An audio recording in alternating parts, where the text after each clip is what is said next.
We all fine? Thank you. And my team, you can go on Facebook Live and I'll start.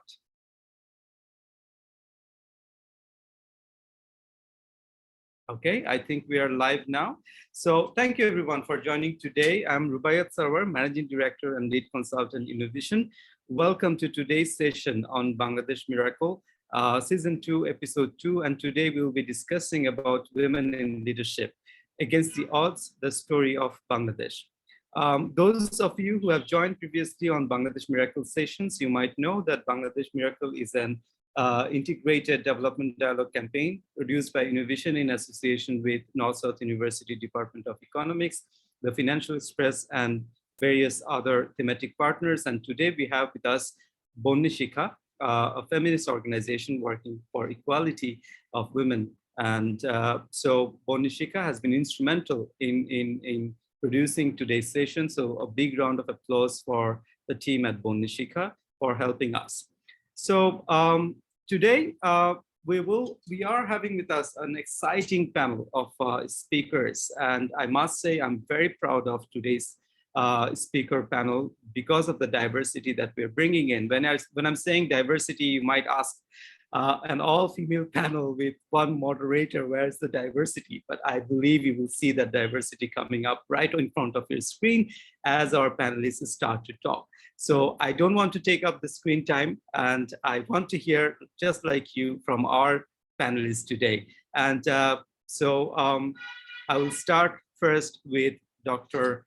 Nahid. So Dr. Nahid, are you there with me? Yes, I'm here. Thank you, super. So welcome again as the keynote speaker today. Dr. Farzana Nahid is an assistant professor at the Department of Marketing and International Business at North-South University. Dr. Nahid, over to you to deliver today's keynote speech. Thank you so much for such warm introduction, and thank you very much for having me here. This is a great opportunity for me to speak on such important factor. Assalamu alaikum, good afternoon. To begin with, I have to say that worldwide, the participation of women in the scenario has been improved.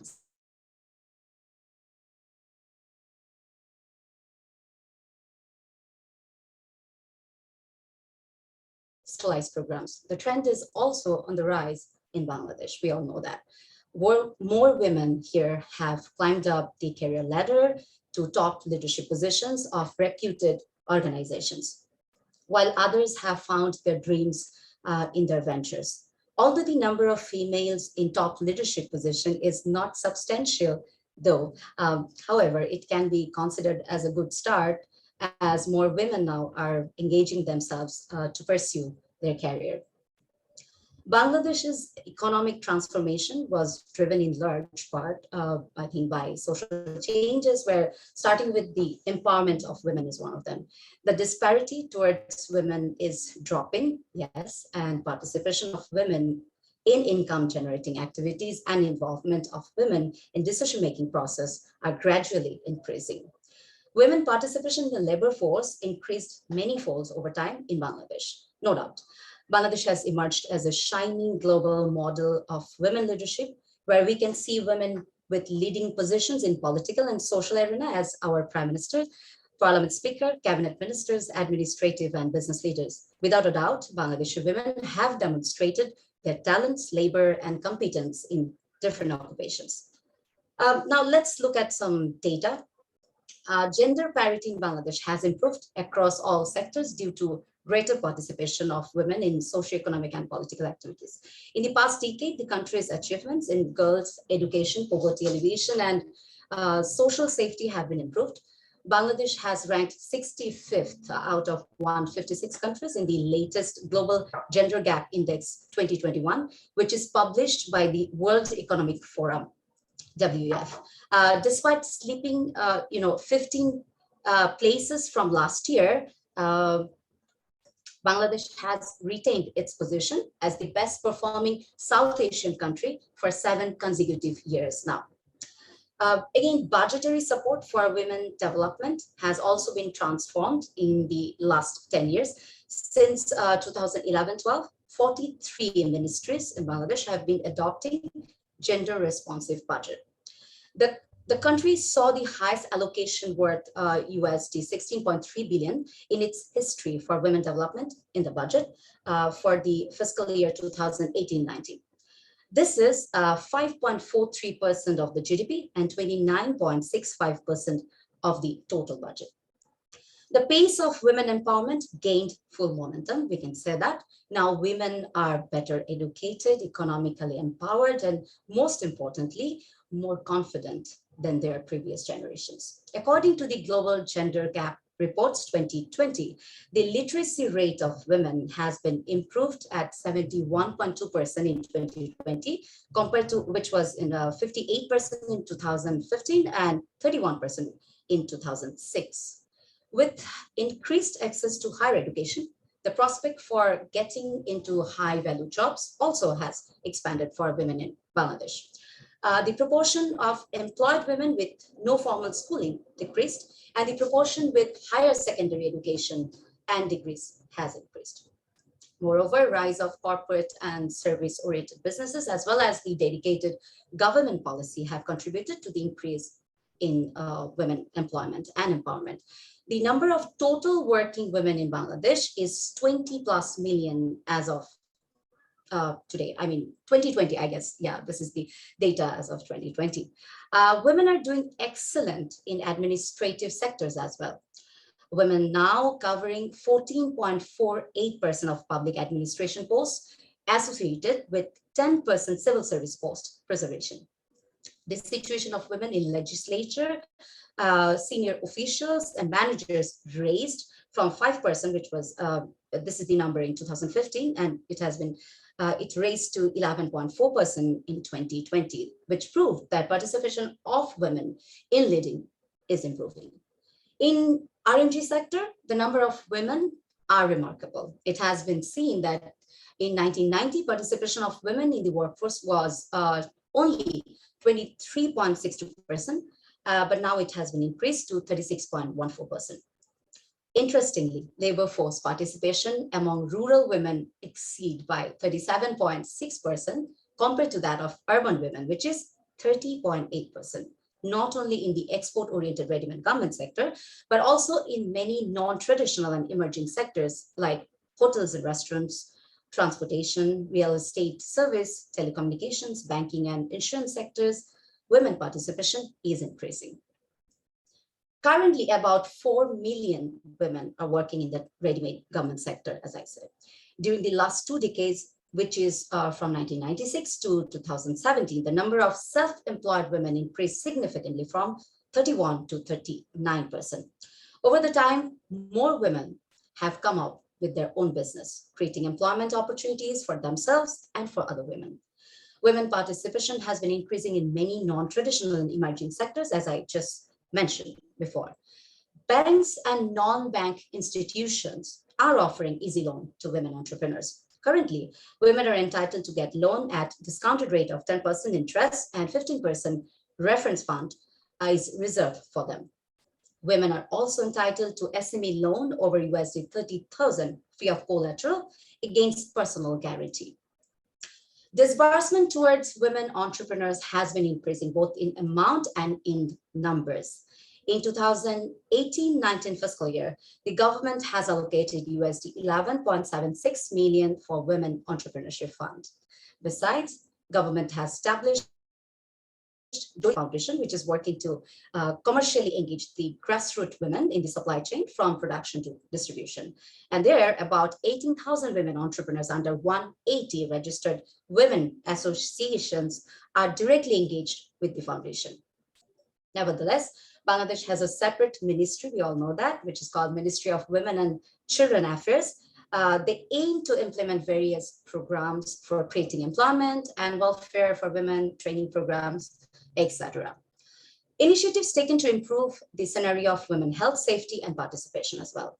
Various laws and policies have been implemented by the government of Bangladesh in order to secure women from any violence to ensure their health and education and social security. Among many, I will just mention some, like Domestic Violence Act 2010, the Domestic Violence Rules 2013, Child Marriage Restraint Act 2017, Child Marriage Control Act 2013, some notable ones. Besides, one-stop crisis center has been set up in different districts to prevent violence against women. So is this scenario at a satisfactory level? I think not yet. In Bangladesh, although women constitute half of the population, women labor force participation rate is only 36.4% compared with men, which is 84% as of 2020 data. Women participation in formal labor force is rising, but huge gender inequalities continue to persist in the labor market in Bangladesh. Women are heavily concentrated as unpaid family workers and day laborers in the rural areas and in unpaid family businesses. In terms of quality, women are mostly involved in low paid and low productivity activities. And according to the labor force survey, 90% of the employed women labor in 2020 are engaged in the informal sector or informal economy.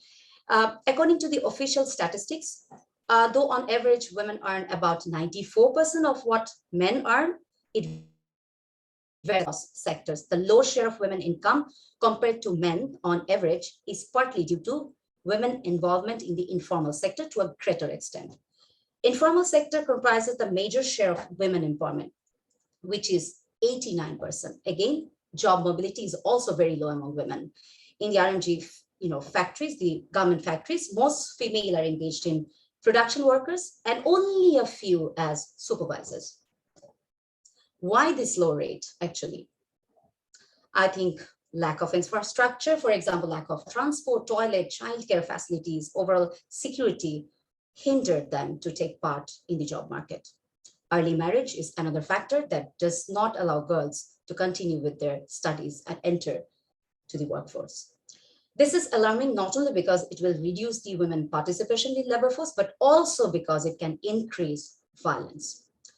Gender stereotyping in the society can be another obvious reasons of lack of women in leadership position in Bangladesh. Moreover, workplace condition and sensitivity to gender issues in workplace can also be some other causes of underrepresentation of women. Another factor is technological upgradation. You'll be surprised that technological upgradation in many sectors has taken away more jobs from women than from men. Why? Most women who use information technology use it at work, except in upper income enclaves. Access to computer or the internet at home is not a typical phenomena. Many factors affect the digital inclusion of women, such as literacy in education, language, time, cost, geographical locations, facilities, social and cultural norms, women computer literacy level, and information search and dissemination skills, of course. So we consider some data on this, and if you see, you'll be surprised to know that 96% of women in villages and 87% in the cities in Bangladesh have never used a computer, according to the study by South Asian Network on Economic Modeling, SAMEM. On the other hand, 87% of rural and 77% of urban women have never used the internet. The study has also found that 57% of urban women population have their own mobile phones, while the percentage is merely 42% among rural female population. Also, a 2018 survey on Facebook use in the country indicates that 70% of the users are male and only 30% are female.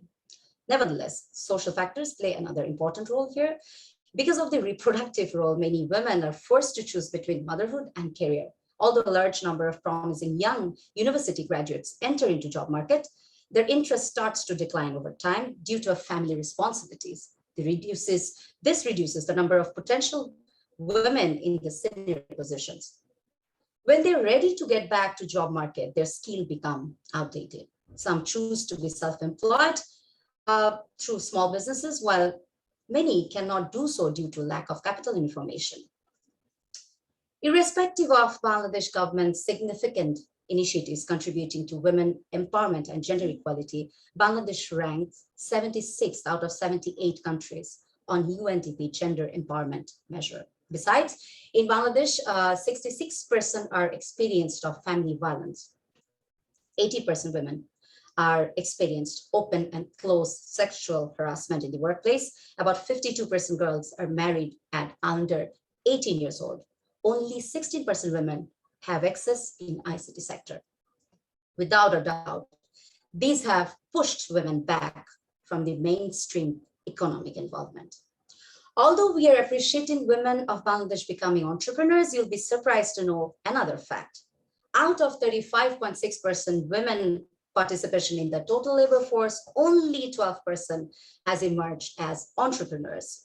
An estimated 0.43 million women entrepreneurs own and operate businesses accounting for 5.9% of the total entrepreneurs in the country. Also, the rate of female dropout after a certain position in formal workplace is increasing. The statistics implies that this is a major behavioral shift in women entrepreneurship, which is driven by education, proper training, and of course, workplace environment. Besides, many women who are forced to leave their job due to fulfillment of family responsibilities seek for financial empowerment by establishing a venture. Other than sexual harassment, gender discriminatory activities in workplace, such as gender biases in recruitment process, lower promotion of women, especially in high posts, and field postings can be identified as constraints for women to thrive for leadership. So what can be done? Certain policies both in education institution level and also to improve workplace condition. Educational institutions can play active role here by including gender studies as a part of the curriculum, and also can hold leadership training sessions to facilitate professional development among women. Besides, workplaces should have more fair recruiting process and should provide better facilities like parental leave, take care facilities, and of course, yes, there should be a monitoring body to look after this. In the formal economy is crucial for women economic empowerment. The regular wages and salaries, relative job security prospects for promotion and regulated working condition in formal employment can offer significant potential benefits for women. Formal employment has the ability to increase women access to skill development, market information, credit, technology, and other productive assets, social protection, pensions, and social safety net. To conclude with, I would say that, yes, we cannot deny that over the last 50 years, targeted efforts by the Bangladesh government and the non-government actors have played important roles in creating the initial through initiating grassroots level transformation for promoting women economic empowerment. It is true that these initiatives, no doubt, have created the essential building blocks for developing the critical linkage between micro and macro levels, which can trigger rapid transformation in economy. It's economy-wide, and I would say sector-specific gender barriers, and also to prepare the macroeconomy to effectively respond to these micro signals to women economic empowerment. That would be all from me, and now I want to hear from you that what can be done to improve the situation further.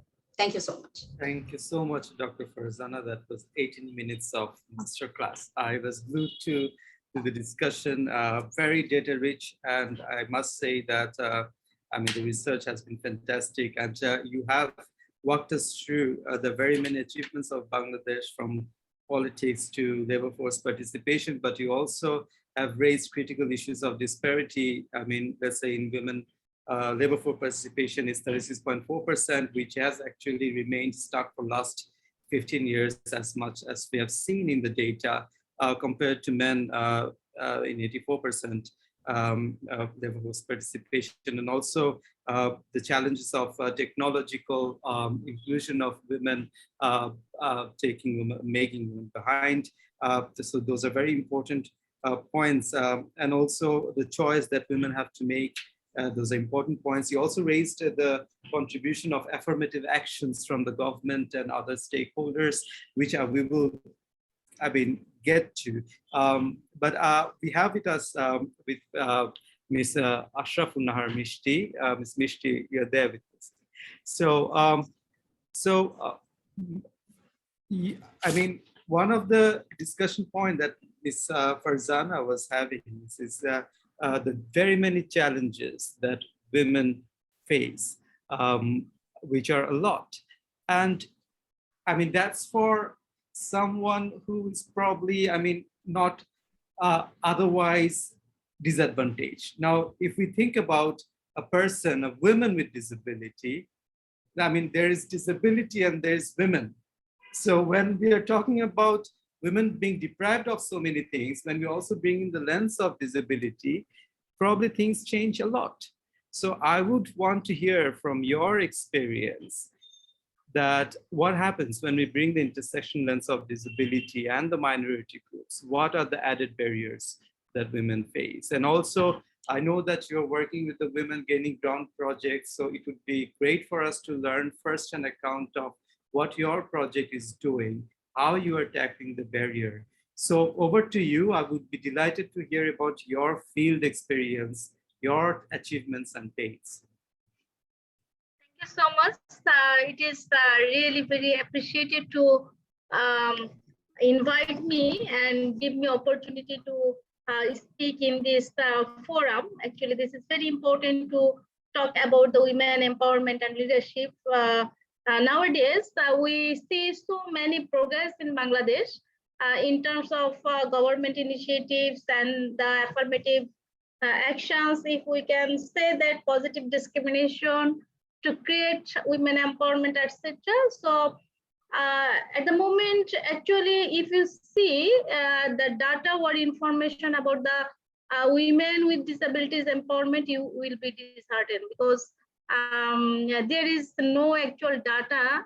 Even if you search different research, which is done by different organizations, universities, academias, on the women empowerment in Bangladesh, you will never get any information about the women with disabilities because there is not any special initiatives for them, or there is no very focused activities for women with disabilities empowerment. At the moment, I am talking from Bogura district, where I just trying to talk about the girls and women with disabilities, leadership, empowerment, their education, access to health services, and other process with the local government entities. And actually now the government, local government is thinking about the women with disabilities empowerment at the grassroots level. At this visit, I feel that people think about disability is not the burden of the society or family. But if you think just 5 years before, we faced that lots of barriers when we talk about disability inclusion. But after the 50 years of independence of Bangladesh, I see there is little change that people will accept us, talking about our inclusion, and think about that women with disabilities are not the burden of the family or society. But it is not actually really work if we do not able to take special initiatives or focus activities for the empowerment of girls and women with disabilities. We have a information that less than 1% girls with disabilities has access in the education. It is primary to higher education if you count. If you think about the primary education level, no data, higher secondary, no data, and the higher education, no data. So if there is less than 1% women and girls with disabilities get education from the formal academic of Bangladesh, then how they will improve their labor market in different organizations, government and non-government organizations, companies, or how they will run their business. That is the most critical things that if we do not accept girls and women with disabilities as a part of our family, as a part of our society, as a part of our country who have potential capacity to contribute. That is the time to think about girls and women with disabilities have total potential capacity to involve them. There is another issues that the women with disabilities who have mild disabilities, who establish themselves and who get the facilities and empower themselves. They never think about they are women with disabilities. They did not actually want to recognize their disability due to the concept of the family, due to the stereotype in the society inbuilt, and there is huge gap in the access systems in our services. Like if you think about the education institute, the vocational training institute, the bank, universities, they are not really think about the access for a different type of disability. Disability itself a complex because there is 12 types of disability which is different a need to mainstreaming themselves in the mainstreaming systems in Bangladesh. So if we think for the education system, we need to establish different type of criteria for the receiving capacity of considering the receiving capacity of education of people with disabilities. If we think that they will able to complete their education from the universities, there should be some research program for them, because the resource teachers, the research institution is very limited in our country. We know that in developed countries, in the higher secondary level or secondary level, people understand about 6 dot. I don't know how many academicians in Bangladesh know about 6 dot. 6 dot is the system of Braille, how the visually impaired student with disabilities will get their education. So there is huge, there is needed huge research for this mainstreaming of people with disabilities, but it is not really difficult. I think that if government take positive discrimination or affirmative action for people with disabilities inclusion in their services, it is possible. I just said many negative things, but I want to say about the positive things that this year, 2022, we get 6 member with disabilities, women member with disabilities in the local government election who passed the election. And we also see there is some men with disabilities who have also take part in the local government election, and they become a member of the local government. So it is an indicator that the people with disabilities could be get scope to mainstreaming themselves in the different way in our country.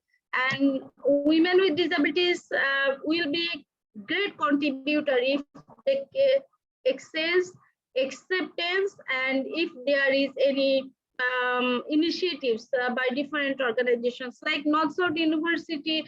There is I know, so far I know, there is a girls student with disabilities, but she faced different type of barriers to reach the university. There is different type of barriers inside the university. There is different type of barriers when she will sit in the examination. So there is different things we can think about. But I must say that Bangladesh government really taking some positive initiatives for empowerment of girls and women with disabilities. Like now Women and Children Affairs Ministry said that they will take some initiatives, and you maybe memorize that there is a women advancement policy where women with disabilities issues are incorporated. So if we means if government give emphasis to implement the law and policies which already incorporated the issues of women and girls with disabilities and disability inclusion, that could be a great initiatives for their inclusion in the social movement, in the empowerment, and also as a contributor of the country. In the labor market, there is very few options for people with disabilities, especially women and girls with disabilities who have high skill and very mild disability. They are incorporated in different sector, RMC sector, or in small business, etc.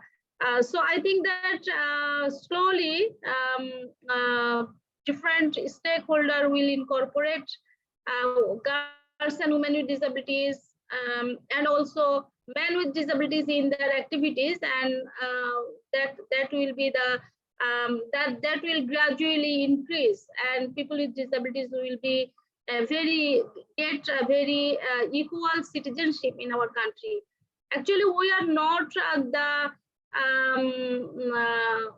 frustrated citizen in our country, but we actually persons as a persons with disabilities or as a woman with disabilities, we think that we have to get the scope, the opportunities, and well acceptance from others that we can contribute. Thank you so much. Thank you. Thank you, Appa. I take on that point, but I have a question for you. But before I go to the question, few things that you shared, so important. One point is we do not have data on people with disabilities and their participation. We know that we're saying 7% of the population being disabled and so on and so forth.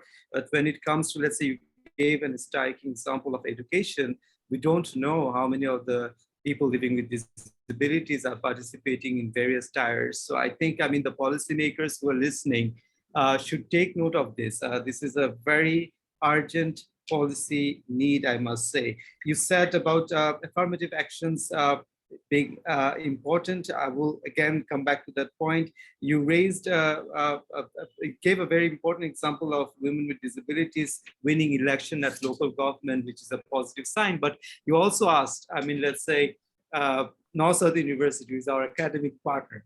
Are they doing enough?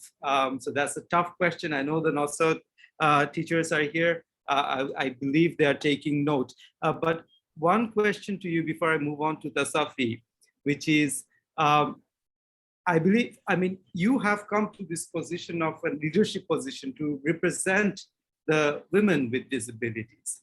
So in that journey, what were the challenges that you faced? খুব সহজে যদি একটু দুই তিনটা চ্যালেঞ্জগুলো if you say, it will be very important for us যে আপনার লাইফে যে চ্যালেঞ্জগুলো আসছে এবং how you address those challenges. Actually, my life is full of challenges, because when I become disabled, that time I faced first barrier or challenges from my institutions, how I will go to school further. And then university regret me different time, like Dhaka University regret me to admit in their university due to my disability. And still I do not get any accessible transportation to travel inside the cities or outside the cities. I do not get the support from government to get a caregiver, because I have severely disability and I need sometimes support from others to leading my daily life. So there is huge barrier, there is huge challenges. So I am trying to my best to carry my leadership, because I get somehow education.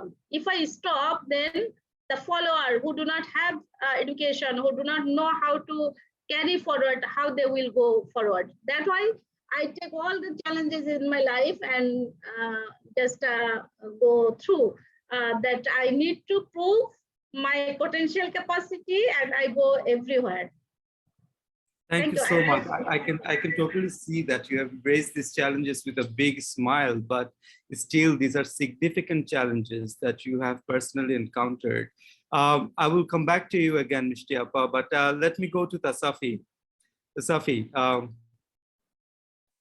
are you here? Hi, yes, go on. Great, great.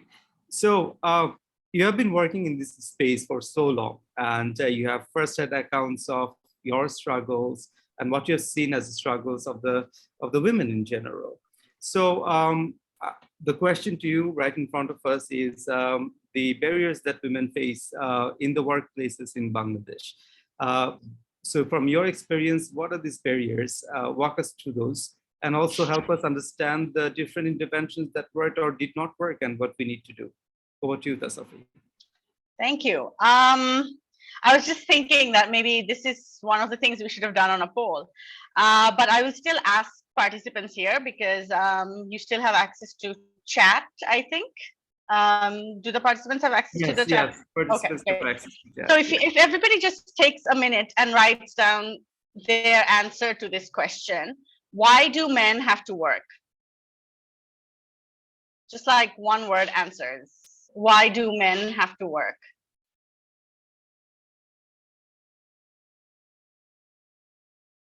Livelihood.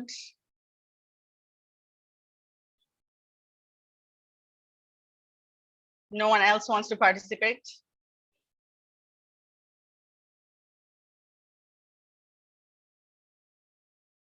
Societal pressure, excuse to leave the house, okay. We love to work. Earning, supporting family, family pressure, tradition. And if I make the question being, why do women have to work? Because they're bread earners for men, yes.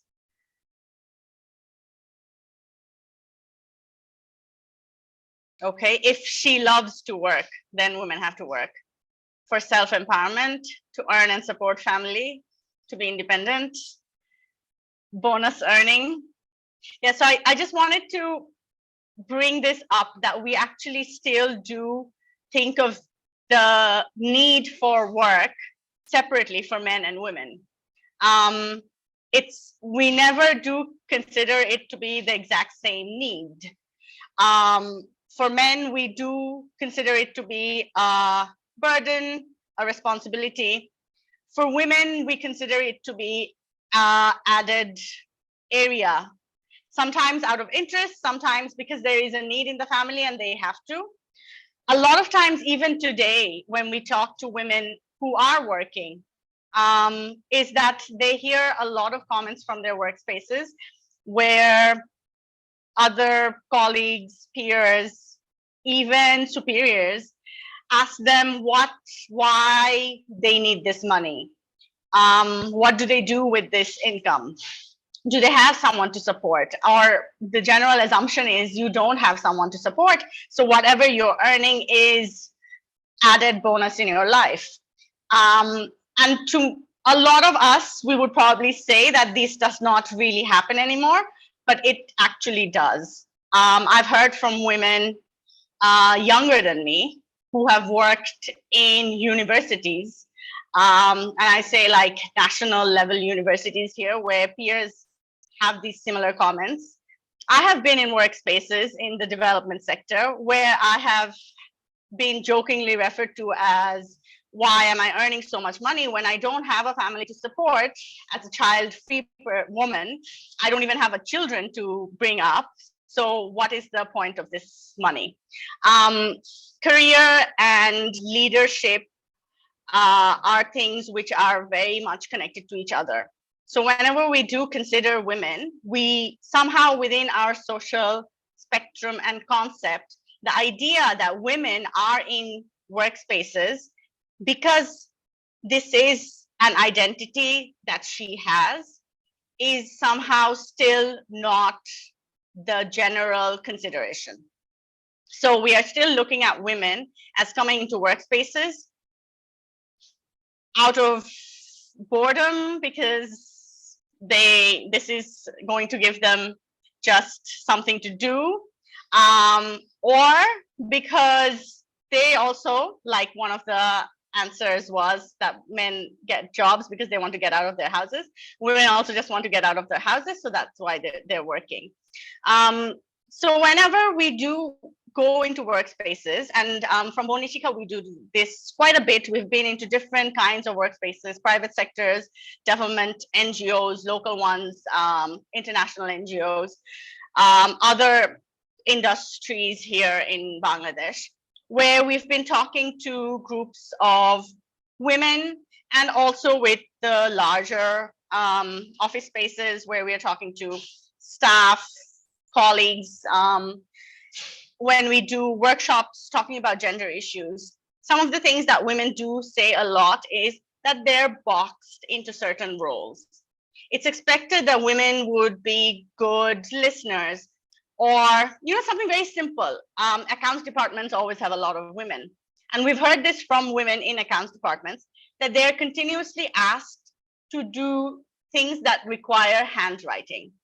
So whether a bill needs to be written down somewhere, or something needed to be, added into a format or notebook or whatever, women are continuously asked to do that, regardless of whether that was their work or not. And you know why they're asked to do it? Because the assumption is that women have better handwriting. That's it. So if you're a woman sitting in an accounts department, throughout the day, random men will walk up to you, or your colleagues will walk up to you and ask you to write things down for them, just because you must have a better handwriting. This might seem like really insignificant thing to complain about, but imagine if you are having a work day and throughout your day, this keeps on happening, and or people just keep on leaving tasks on your desk that you have to sit down and write by hand, just because they think you would be better at it. It ends up taking a lot of time. It's a very menial, time-taking task, but this is expected of women. And when we talk to women, even in different departments, in different positions, in different kinds of organizations, a lot of these tasks, which are considered to be feminine tasks, are asked of women. Planning events for the office, thinking of buying birthday gifts or farewell gifts for people. I'm just giving these examples because they're so menial, insignificant examples that we never consider this to be work that women are doing around us. It's kind of like the care work that is not considered in the house. This is kind of like the care work that is not considered or talked about in workspaces. And women are continuously expected to do this, carry this out, regardless of it being part of their job description or not. So yeah, I just wanted to highlight these issues firstly, because our workspaces are very gendered. And these gender stereotypes, and I know Farzana also mentioned this slightly, I'm sort of like building up and expanding what these gendered stereotypes mean when we are talking about in workspaces. I've talked to women who are engineers and are working in industries which is engineering based. And they've been asked to not even go down to the field or the ground where the engineering work happens, because it's going to be dirty or too hot or too sunny. There's literally offices where these women are hired specifically for, say, the engineering degree, and then being asked to sit in the office and do marketing or sales work simply because they're women. And these stereotypes manifest continuously, regardless of where we are in our workspaces. When the same engineer, the female engineer, is at the end of her contract and sitting down to talk about work evaluation, promotions, then she's no longer considered for a promotion, because the work she has been doing is not the work of the engineer. So in terms of her job description, in terms of whether she has contributed to the office or to the work, she's then looked at as, you're not contributing enough. So, we cannot raise your salary or consider you for a promotion, or, maybe even sometimes we cannot even consider you to, extend your contract with us. And I do know of engineers, especially engineers. I'm saying engineers because it actually takes a lot of work for someone to take on an engineering degree, to follow through with it, and then eventually try to build a career on it. And when you are in this workspace and you suddenly realize that you will not be provided neither the opportunity or the respect of having earned that space, and then choosing to have to drop out. Or, quite frankly, a lot of times we see that some of these women who have the ability to can pursue entrepreneurship.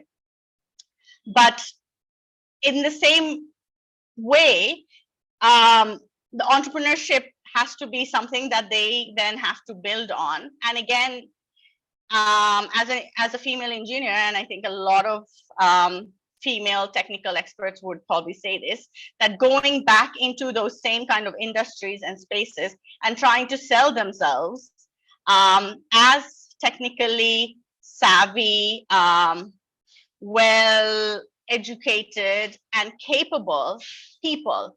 I say people here because they have to ensure that they're not only being looked at as women, but that still happens. So whoever is still going to hire you, again, considers you to be a woman and does intentionally or unintentionally stereotype you and box you into certain positions. So if you do have to choose between an IT personnel who's a man and an IT personnel who's a woman, chances are most people in Bangladesh will still just think, consciously or unconsciously, that they'd be in safer hands when they choose the man.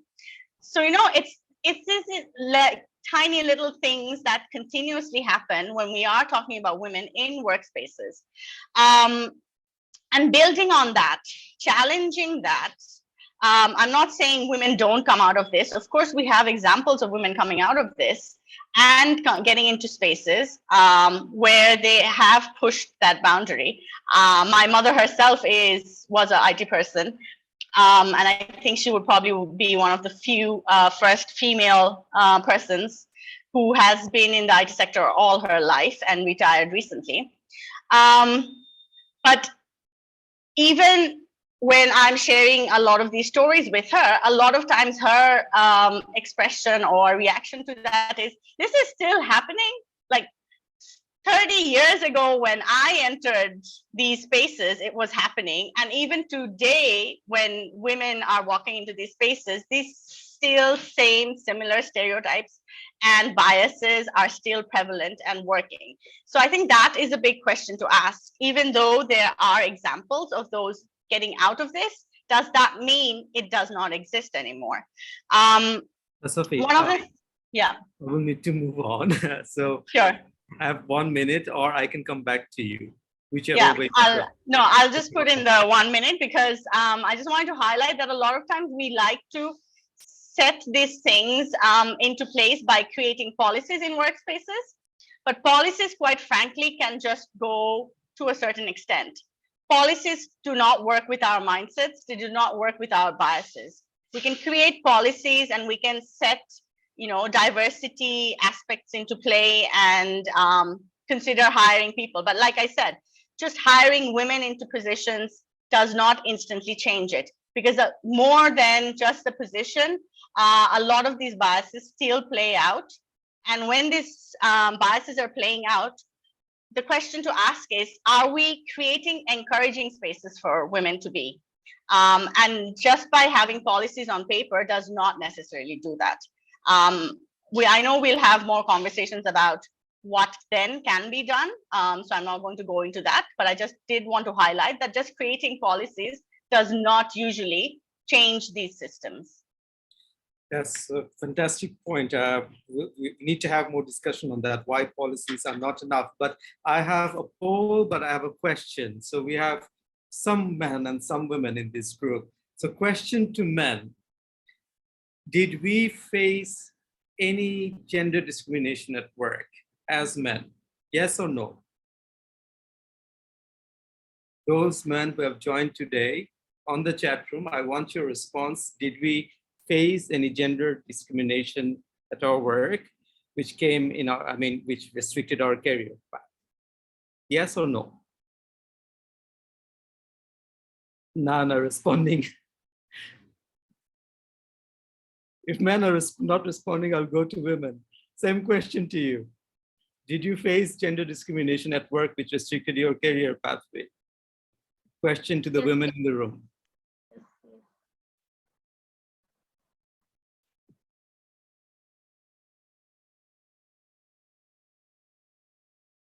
Fortunately, no. Yes, so many times. Yes, no, no. Okay.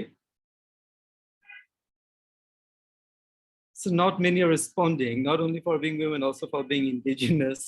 Okay. So not many men are responding. I can say on behalf of men, I did not face discrimination because I'm a man, and that did not come in my career. But your point on why men work, I can resonate to it, and I believe we can have a further discussion on this, why men work, whether to what degree it's because of societal pressure, because men are perceived to be bread earners. We need to talk about that. But I have a poll which is launched now. All of you, you can see a poll. Can you please take this poll? Do you see the poll? আপনারা কি পোলটা দেখতে পাচ্ছেন আপনাদের স্ক্রিনে? Response already. I think share হিসাবে আসছে. You have to like reopen the poll for voting. আচ্ছা, reopen it for voting. Can you, Tasafi? Yeah, I can see the poll. আচ্ছা, যারা দেখতে পাচ্ছেন, please take the poll.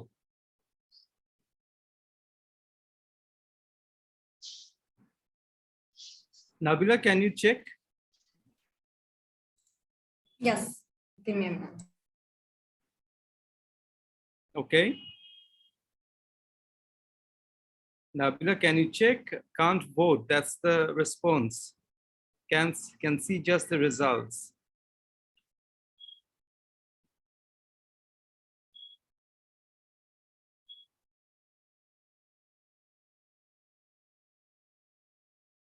I think now everybody should be able to vote. No, it's not working. Yeah, no vote. It's not working. Acha. So we won't spend much more time on the technology which is failing. We'll get back to it.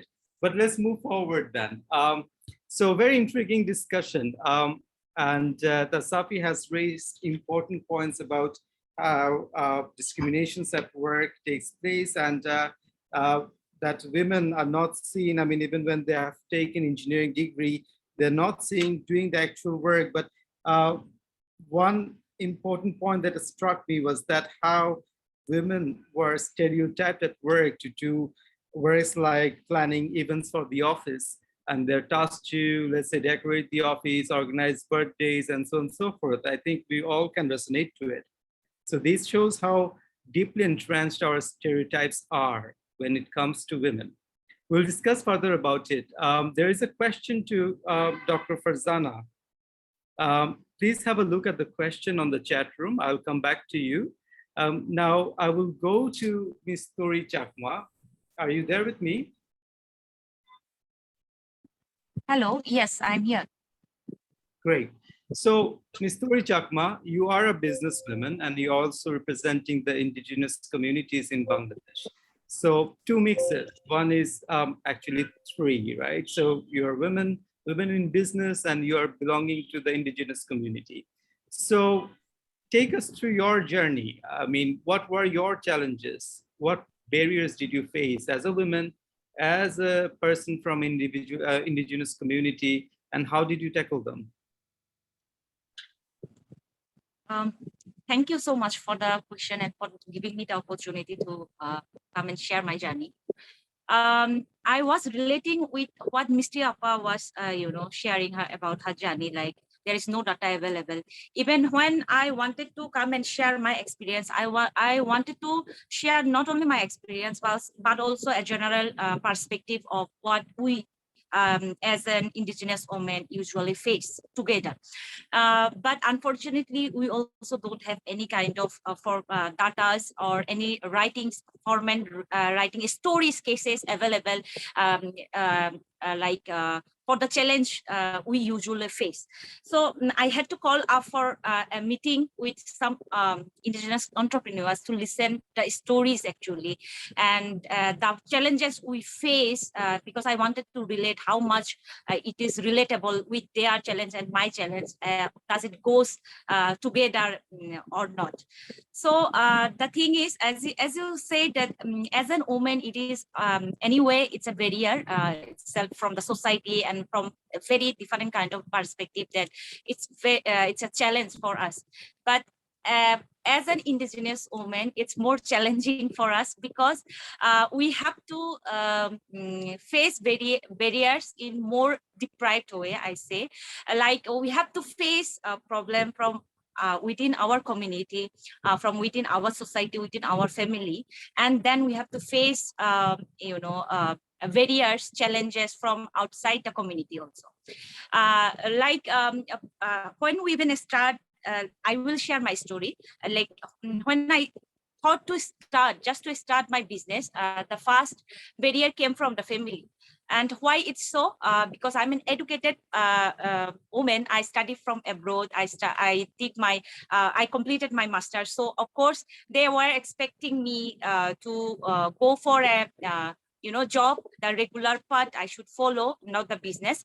And why it is? Because in our indigenous community, almost all the people, they carry a mindset about a business. It's a kind of negative way that we can't survive in business, and business is very we have a fear towards business as, and also we have some social stigma, like women, you are a woman, men can't handle the business, how can a woman can survive in that business? And also the market, the maximum market is held by the majority community Bengali people. So it's a kind of difficult, not possible. I mean, not difficult, even it's like they think like it's not possible to just survive in this business, coming from a minority community and as an woman. So it was really challenging. So we don't get usually the people who start a business, the women who think to start a business, we don't get support from family, not even financially. Maximum people whom I have talked with them, they share that they have, they did the investment initial in business to start the business. They had to, from their savings, or maybe they had done job for few months, few years, they saved the money, then they, thought to start a business. And moreover, many of us actually, we don't think business as a profession. We can't think business appropriation. We take it as an optional, So it was very much challenging for me, especially to break that and to fight with my parents, with the society, with everyone around me, and just come forward and just stick into that no, I'm going to do the business. And also the problem we face that we have very limited networking. We don't know where we can do the raw material sourcing, from where we can do get all the materials, how we can do the branding. It's very challenging. We have to go outside our Chittagong hill tracks to just for these things. And there also we face problem. We face problem as like when we go as a business person, when we go to look for the raw material, we have to go to maybe some areas which is very much challenging for a woman to go and work, find out from there. So when we go there, even with the people who want to work, we have to share our mobile numbers, we have to share our addresses for this kind of information. Even there also we face challenges, like they think us as a vulnerable person, because we first of all we women and we come from a minority community, our faces are different. They think like yes, she is vulnerable, that's why maybe she is doing this type of business, so we have a chance, we can't what to say, I mean, they actually usually they disturb us, which also create a barrier for us to survive in the business. Hello, I'm sorry if I am audible or not. I'm not sure. Okay, thank you so much. So and আরেকটা problem আমি share করতে চাই, সেটা হলো ধরেন যে government project আছে আমাদের জন্য, ইন্ডিজিনিয়াস ওমেনদের জন্য, প্লাস হলো যে প্রাইভেট সেক্টরের বিভিন্ন ই কমার্স সাইট আছে, তাদের সাথেও না আমাদের একটা ট্রাস্ট বিল্ডিং এর প্রসেসের একটা ঘাটতি আছে। আমরা ইজিলি আমরা ওই ট্রাস্টের জায়গাটাতে পৌঁছাতে পারি, কারণ আমাদের এক্সপিরিয়েন্স সেটা বলে যে অনেক সময় দেখা যায় যে they want to involve us and we get involved, but maximum cases it's like they want to showcase us, মানে ওদের ওনাদের টোটাল যে ইন্টেনশনটা যে আমাদেরকে এন্টারপ্রেনার হিসেবে প্রমোট করাটা, ওই জায়গাটা আমরা মিস করে যাই। কারণ অনেক সময় দেখা যায় যে প্রপার রেসপেক্টফুল ওয়েতে we expect to be treated, we don't get that kind of treatment, like খুবই ডিসরেসপেক্টফুল ওয়েতে ট্রিট করা হয়, লাইক জাস্ট আমাদেরকে হয়তো বলা হয় যে কালচারাল ড্রেস পরে আসবেন, কালচারাল ড্রেস পরে আপনারা একটু প্রেজেন্ট করবেন, এই টাইপের করে আসলে শোকেস করে নেওয়া হয়। এন্ড অলসো এই পয়েন্টটা ভেরি ইম্পর্টেন্ট, সো আমি একটু হোল্ড করতে চাই এই পয়েন্টটাতে। হ্যাঁ, সো ইউ আর সেইং যে সামটাইমস আপনার indigenous আইডেন্টিটিটা is being used as a showcase, so not necessarily for the betterment of the indigenous community, but rather to showcase and basically for their own gain. এখানে আরেকটা question আসছিল in between, Shakib bhai, you probably asked, it will be good to know if women wanting to get into paid work or entrepreneurship has certain ecosystem advantages. So ecosystem advantages এর প্রশ্নটা আসছে, এটা আমি তরিকে করবো আরেকবার, but এখানে অন্য আরেকটা পয়েন্ট আসছে, সেটা হচ্ছে যে সামটাইমস আপনার ইন্ডিজিনাস আইডেন্টিটিটাকে এক্সপ্লয়েট করা হচ্ছে। সো সেটাও হয়তো আমরা, let's take note of that. Thank you for that point, please carry on. জি, thank you so much. Then also এই জায়গাটাতে আসলে বলেছি, কারণ আমি বলছিলাম যে আমি কিছু indigenous same type of actually we have faced, even যে সব বড় সংগঠন গুলো আছে সরকারের থেকে সব প্রজেক্ট গুলো আসছে, যেখানে হয়তো দেখা যাচ্ছে আমাদের চিটাগাং হিল ট্রাক্সের বাইরে গিয়ে অ্যাটেন্ড করতে হচ্ছে, ওই জায়গাগুলোতে আসলে এই ধরনের চ্যালেঞ্জ গুলো থেকে আমাদের রিয়েলাইজেশন এটাই যে actually they want to promote themselves rather than promoting us, their intention. So good intentional lackings এর কারণেও হয়তো দেখা যাচ্ছে আমরা বাউন্ডার, মানে আমাদের নিজেদের মধ্যে একটা বাউন্ডারি ক্রিয়েট করে ফেলছি, আমাদের হয়তো দেখা যাচ্ছে আমরা নিজেদের বাউন্ডারিতে লিমিটেড হয়ে থাকছি, আমরা বাইরে আর যাচ্ছি না, even with the customer also with the whole process actually. So এটা আমাদের নিজেদের জন্য একটা limitation. Also I was thinking like ইনভেস্টমেন্টের জায়গাটাতে আমাদের অনেক অনেক অনেক বেশি কেন আমরা পিছিয়ে আছি ইনভেস্টমেন্টের জায়গাটা, কারণ বিজনেস স্টার্ট করার জন্য investment is like a very important role, right? Like so ব্যাংকের অনেক ইনিশিয়েটিভ আছে, যেমন রিসেন্টলি আমি কয়েকদিন আগে বাংলাদেশ ব্যাংকের প্রজেক্টে যেখানে আমাকে মিটিং এ ডাকা হয়েছে, ওরা কিভাবে মাইনরিটি গ্রুপের প্রান্তিক জনগোষ্ঠী যারা আছে, যেখানে ইন্ডিজিনাস ওমেনদেরকেও ইনক্লুড করা হচ্ছে, কিভাবে ওনারা ফ্যাসিলিটি দিচ্ছেন, কিভাবে লোন প্রোভাইড করে যেটা ওদেরই বেনিফিট হচ্ছে বিজনেসটাকে গ্রো করার জন্য। So the idea was great, like খুবই ভালো, একদমই পজিটিভ একটা ইয়া। কিন্তু এই যে আইডিয়াটা ওনারা শেয়ার করছিলেন ওখানে, এই আইডিয়াটা অলরেডি 1 বছর আগে ইনিশিয়েট নেওয়া হয়েছে, কিন্তু আমাদের ইন্ডিজিনিয়াস যে ওমেন এন্টারপ্রেনার আছে তাদের কাছে কিন্তু I don't think so they know about it even. So এই যে ইনফরমেশন গুলো আমরা এদিক থেকেও পিছিয়ে আছি, পুরোপুরি আমাদের কাছে ইনফরমেশন গুলো পুরোপুরি আসতেছে না, প্লাস আমাদের নিজেদের যে সোশ্যাল ব্যারিয়ার স্টিগমা আছে, বিজনেস নিয়ে যে নেগেটিভ, আমরা ভয় পাই, লোন নিতে ভয় পাই, ব্যাংকের কাছে যেতে ভয় পাই, প্লাস অনেক কমপ্লিকেসি, এগুলো অ্যাভয়েড করতে চাই আমরা। সো এই সব কিছু মিলে আসলে আই ডোন্ট থিংক সো মানে আমাদের জন্য খুব ভালো, খুব মানে স্কোপ ক্রিয়েট হচ্ছে যে বিজনেস গুলোকে আমরা এক্সপান্ড করার সুযোগ পাবো। হয়তো দেখা যাচ্ছে অনেকেই বিজনেস এক্সপান্ড করার সুযোগ আছে, বাট করতে করতে হয়তো শিফট হয়ে যাচ্ছেন জবে, because they are not being encouraged. কারণ থ্যাংক ইউ, আমি একটু মুভ করতে চাই আপনার এই পয়েন্টগুলোতে। So একটা প্রশ্ন I want to ask, I mean we are listening to some of the challenges that women face. I always ask this question, that if I was asking, or if we were having this discussion 10 years back, তখনও কি I mean, we would have spoken about the same challenges 10 বছর আগে। যদি সেটা হয়ে থাকে তাহলে আমার কোয়েশ্চেন হচ্ছে গত 10 বছরে কি আমরা একটু আগাইনি? সো আমার প্রশ্ন to all the panelist today যে what were the major achievements in last 10, 15 years, 20 years? Can we go back to the horizon? Can we write, or can you just share your reflection on that? What do you think have been our major achievements in last 10, 15 years? Tasafi, Dr. Farzana, you all can come back again and share your reflection for a few minutes. Or think about this question. We can come back. I can actually answer now if you let me. Please go ahead. Because I think I have the similar question even in the chat box from Mr. Mehrul Islam. He said that I was not being satisfied with the rate of women empowerment status.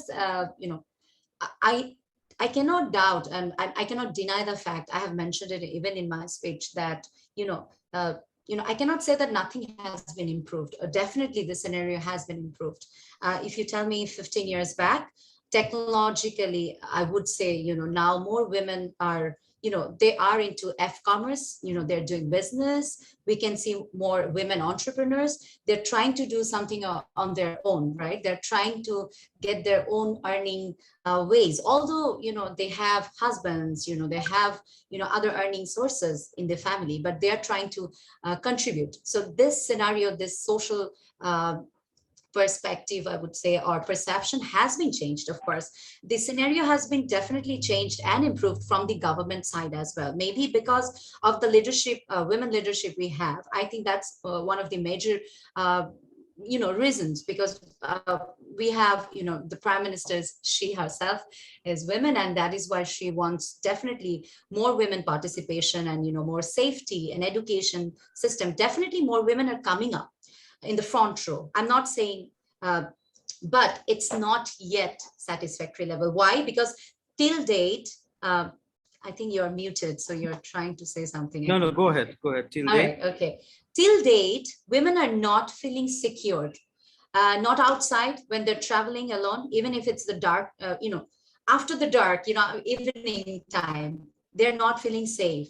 Even we are the privileged women of the society. We can call that. Even we are not secure. So when you're not feeling safe in a country and in the workplace as well, sometimes, right? Maybe not me, but many women, even they're educated, they're working in a very good atmosphere, but this good is very vague thing sometimes. When we talk about women harassment, and harassment is in different forms, that it's not only physical but also mental. Sometimes a compliment, some compliments doing in a very different way, improper manner, this is harassment. And sometimes people don't even know that this is also harassing a woman, because you're not saying it properly, right? So there are issues, still going on. I'm not saying improvement not taking place, of course taking place. Yes, of course. What I can hear from you is new issues are emerging, but একটা প্রশ্ন যে you're talking about women coming in F-commerce. আমি খুব quickly questionটা রাখতে চাই, whether women coming to F-commerce is a result of women having leadership position, or is because women cannot go out of home, and which is why they have therefore taking up F-commerce. So is engagement in F-commerce is a metric to be used to show that women are coming in leadership position? Quick question. I think both. You think both? Tasafi, yes. What would you think? Both, yes, no? Or you don't agree?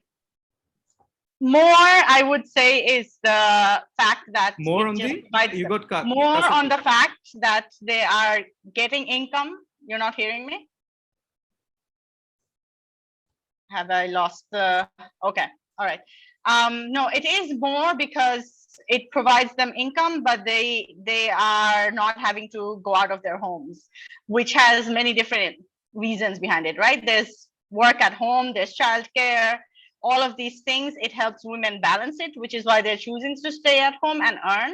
And this is all over Bangladesh. Like, even when we go to rural areas and ask women what kind of work they would prefer to do, they choose to say that work I can sit at home and do which we also know just creates additional burden for them because they're both taking care of the house and again earning income. I have also done research where we specifically looked at groups of women where they were going out, that they're doing the exact same work, whether that's agricultural work or making things at home, but one group is staying at home and selling from their doorstep, so that you have like vendors coming to their gate and purchasing from them. Another group who is going to the marketplace themselves and selling it. And you instantly see very visibly the difference between these women's groups who are actually going out of their homes, sitting in a market, or at least talking to people in a market, going to the Upajela Porishad, meeting people to get documents, to get registrations, things like that. You can see the very instant difference between groups of women who are earning. They're still earning, they're still sitting in their house, but women who have access, who have this social capital, where they're going out, accessing information, accessing resources, accessing networks, so they know what else is out there. Their confidence level, their envisioning, how they envision how their business is going to look like, what they want to do in the next 5 years is very different. So I think we have to question this, what is leadership? Is earning already leadership, or leadership has a lot of other aspects to it? Great. I think that's a very important question to ask. But a segue to our last speaker, to Nazifa, is what you just said. When we go to the field and ask women, especially the adolescent girls, Jay, what do you want to be in the future? What is your aim in life? I ask this question all the time now in my field work, always. And increasingly what I hear, যে মেয়েরা বলছে they want to become police officers, they want to become lawyers. Traditionally I saw women হয়তো বলছে তারা NGO work করবে এরকম, so and so forth, but increasingly I'm hearing they will take up the profession of police officer or a lawyer. আগে doctors বলতো like তাসাফি বলছে. So police officer, lawyer, these are not typical to women in Bangladesh, so some shifts are probably happening. But what about the STEM, which is a very important topic, I believe. And Nazifa, who is a microbiologist and science communicator at Child Health Research Foundation, will speak to us about women's participation in STEM. Nazifa, over to you. All right, thank you so much. It's an honor to be here. I just wanted to start with that. I've learned so much from this panel, and thank you for including the perspective of STEM. Very happy to share my thoughts on this. But first, I want to ask with a question. That how many of you in this webinar right now know a woman scientist in your life, in your personal life? If we can have a poll, or maybe you can just include in the chat. None, okay. One, all right. None. I know, okay, no number there, but okay. I know two, okay. All right. So we have 0, 1, and 2. Okay. So those are not great numbers. And actually we're seeing when we look at the statistics as well, that even though women are scoring higher in their SSC and HC and their board exams, we are not seeing them enrolling in STEM. The numbers are still declining. Recent data from 2019 show that out of 100 girls, if 30 girls are in social sciences, only 8 would be in STEM.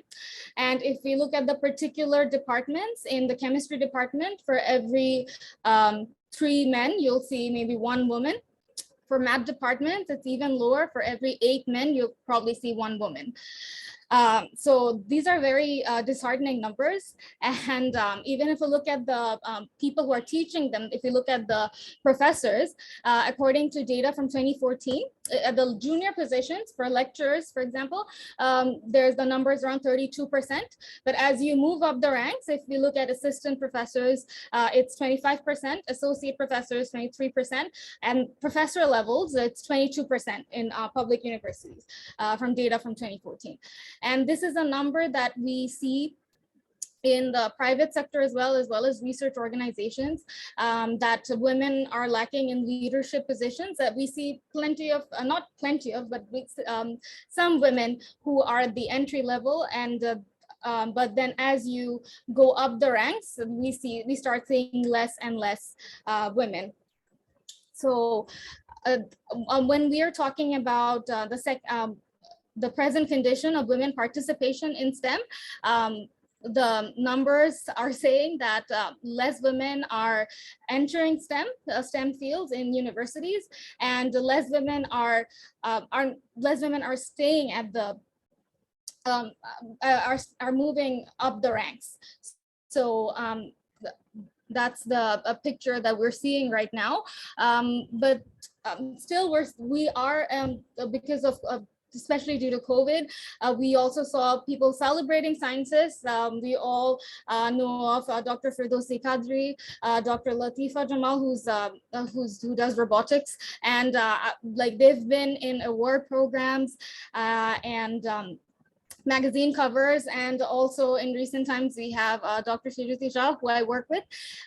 So there are these amazing women who we're celebrating, who are at top positions as well. And 20 years ago, we weren't seeing that. We weren't seeing female scientists being highlighted so much, but now we are. So that's amazing progress as well, and makes me very happy to see that. But at the same time, as I've mentioned before, that we're also seeing that as women move from entry-level positions to upper-level positions, there is a decline in number. It's like a leaking bucket, right? Like, so what is going wrong? Like, are we providing the right support to these women? Why are they leaving? And a lot of the things that are the reasons are, of course, family support. Families are extremely important. As women start having families, they're the ones expected to stay home and take care of children.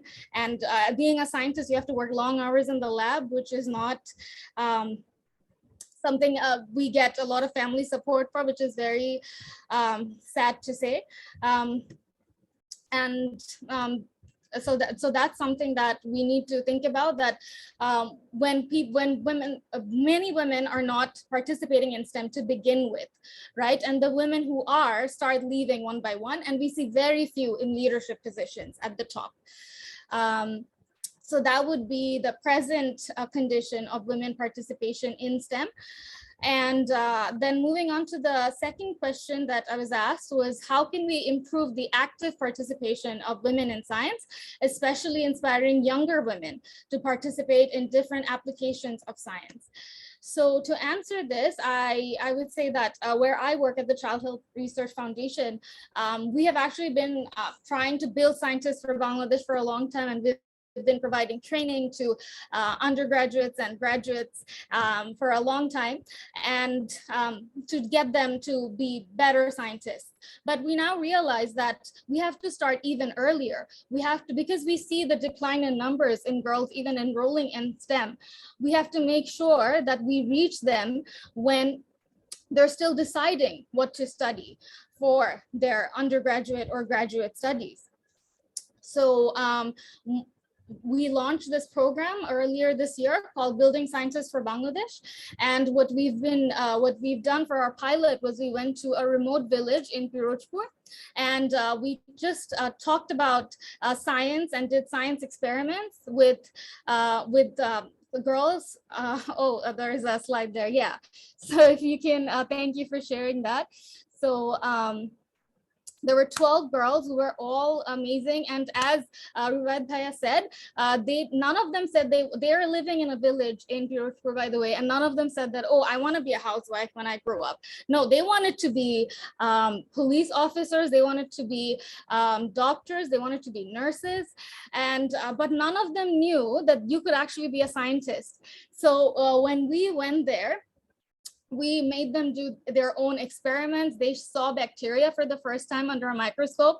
We showed them that bacteria can be good, that you have bacteria in yogurt. So that's a girl seeing in the picture there.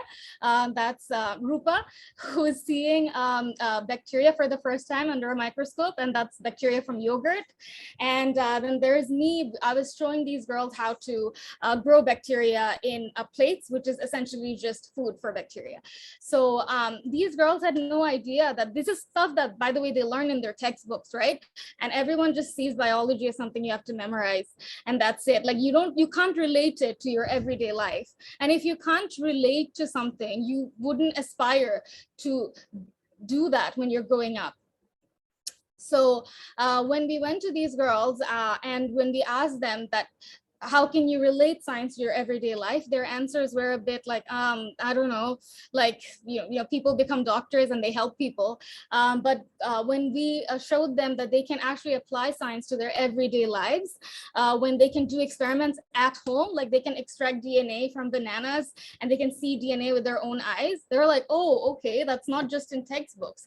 So this is something that we can do. We need outreach programs to encourage girls, and especially young girls, that science relates to their everyday lives, that science will help them solve problems in their societies, that we need local scientists to solve local problems.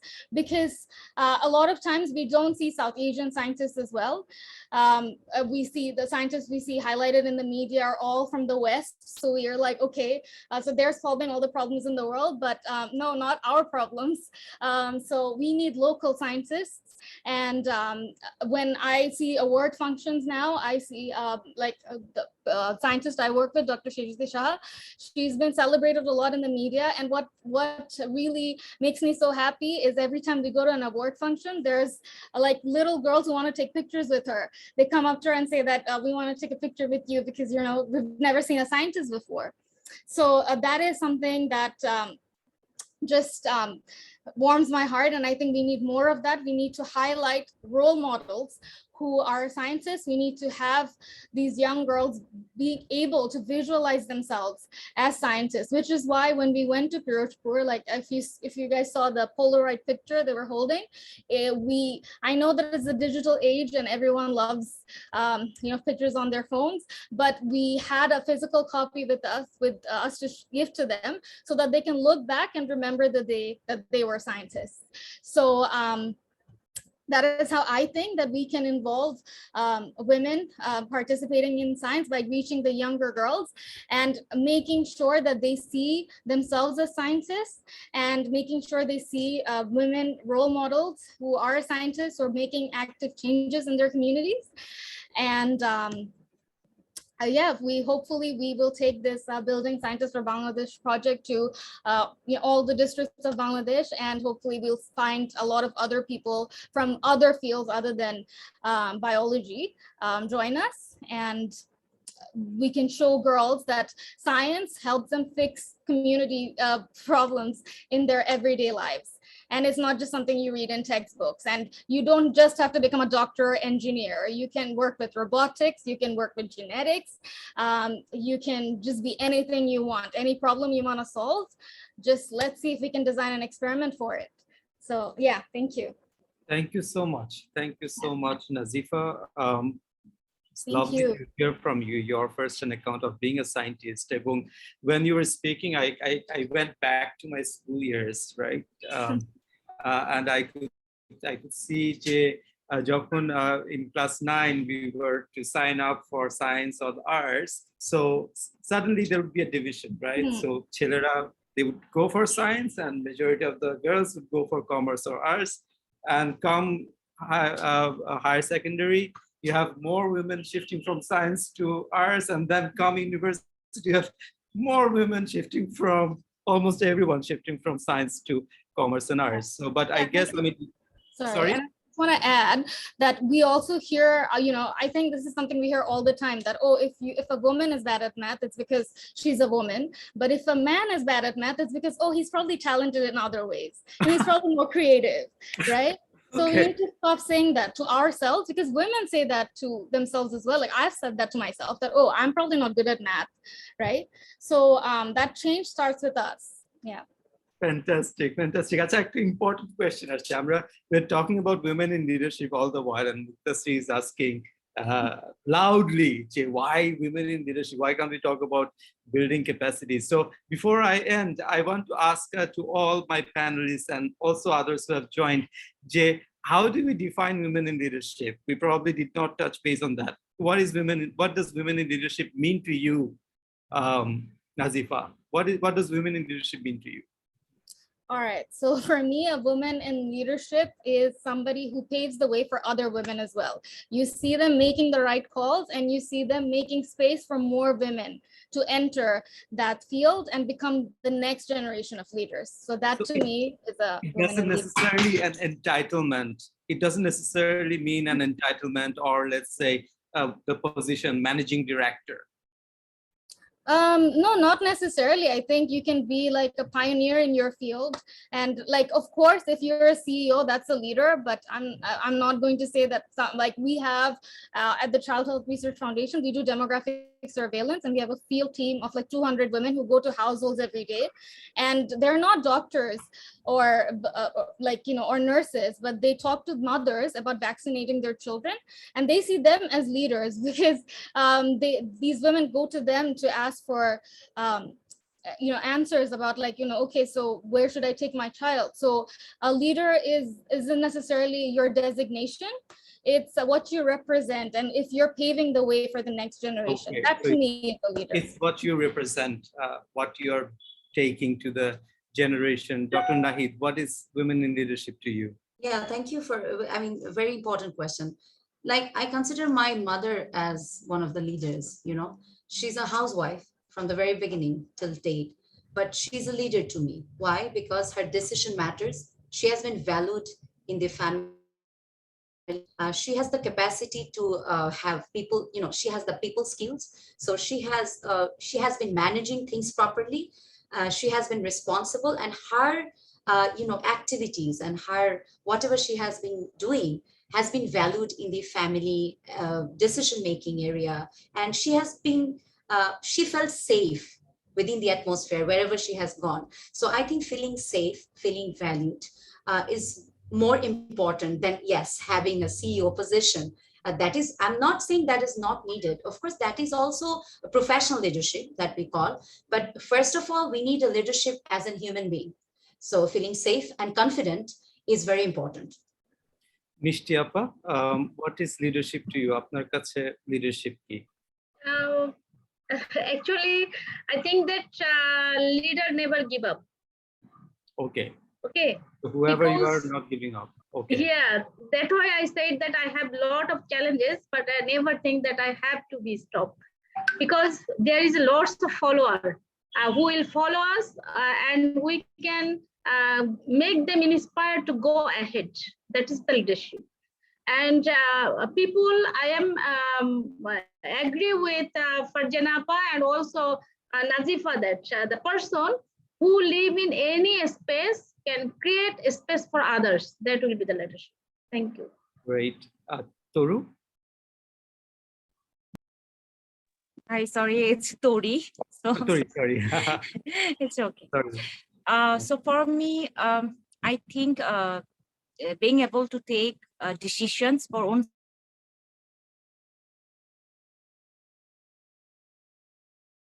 self leadership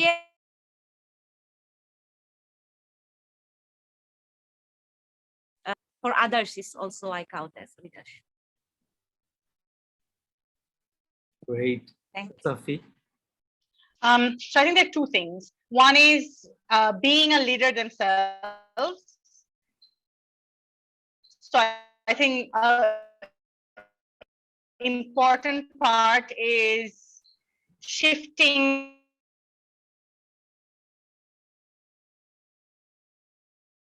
diversity, and obviously considering women's issues as on.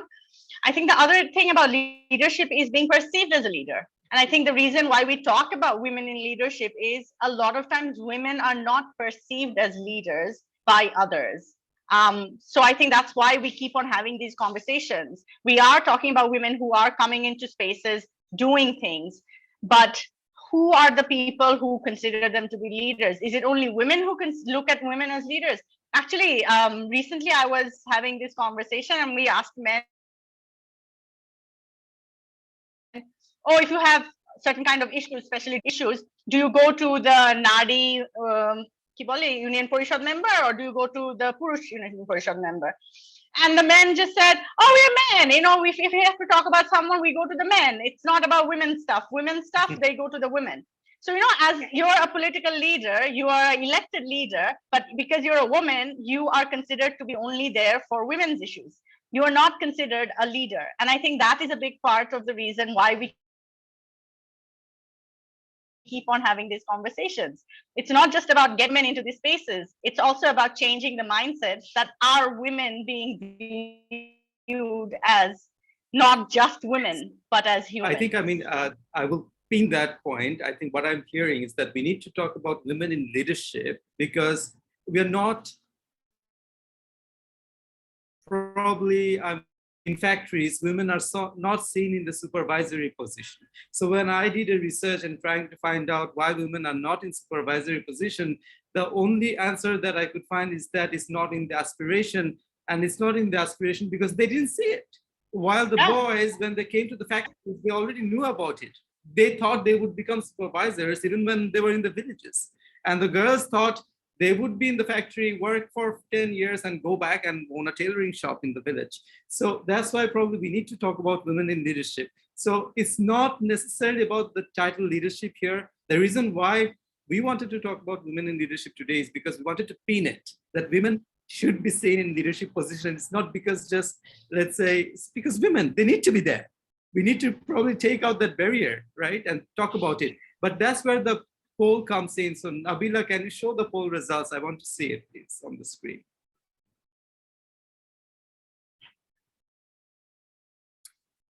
Are you able to show, Nabila?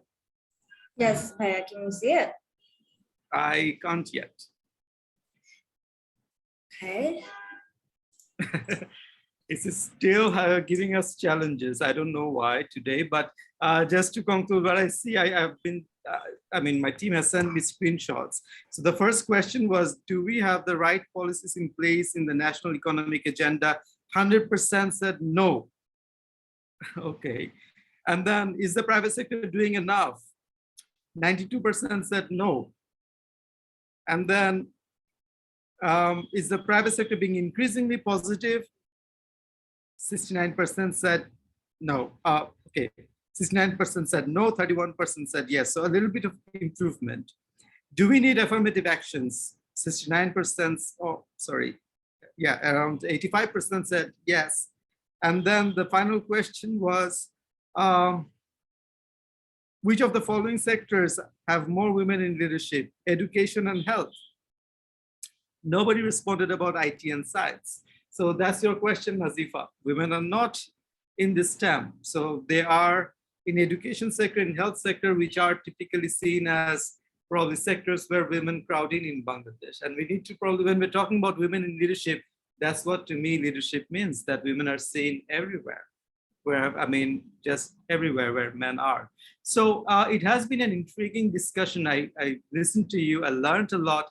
For me, some of the important discussions were, A, we don't have data. We don't know about what's happening. So thank you, Ms. Japa, for raising that.